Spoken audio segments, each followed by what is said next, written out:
The Lord be with you. A reading from the Holy Gospel according to Luke. Jesus said to the apostles, "Who among you would say to your servant who has just come in from plowing or tending sheep in the field, 'Come here immediately and take your place at table'? Would he not rather say to him, 'Prepare something for me to eat. Put on your apron and wait on me while I eat and drink. You may eat and drink when I am finished'? Is he grateful to that servant because he did what he was commanded?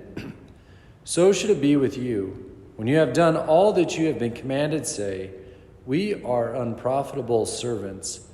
We have done what we are obliged to do.'" The Gospel of the Lord. Praise to you, Lord Jesus.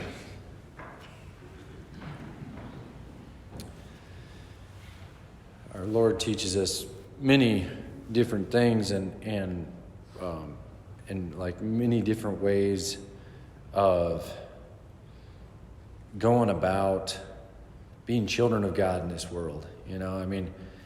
He shows us what it means to be a son, but he also shows us what it means to be a servant. And I think that's what he highlights today, is the notion of being a servant. And we see it in the Gospels, pretty evident. Our Lord describes, the servant who is working and then comes in and then has to wait on his master.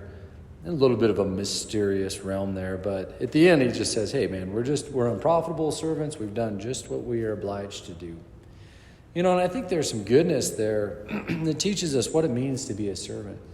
A servant, in this sense, is about his master's business. I'm here to serve the master. Like the buck doesn't stop with him, it stops with the master, So like whether it's what work or task is at hand, or whatever praise or non-praise is coming his way, it all goes to someone else, It's not about me, it's about him. So whether we're serving, that's, whether it's the task at hand, it's not about me who gets the praise or me who complains.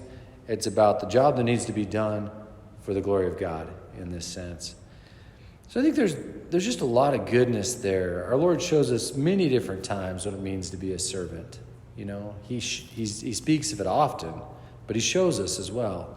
When you think of our Lord's life, he never tried to draw attention to himself. It was always to point to the Father, to serve the Father. And any glory that came his way, he would direct it to the Father.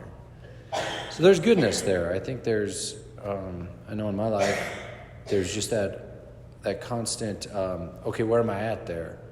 Is the attention, or am I whining because I've got too much to do? Or is it the master I'm serving and the master I'm glorifying? Anyway, I just think that one disposition our Lord, and even St. Paul in our first reading, is trying to get us to put on, is that it's not me I'm serving, it's God. It's not me I'm drawing attention to, but God. It's not my kingdom I'm building, but the Father's.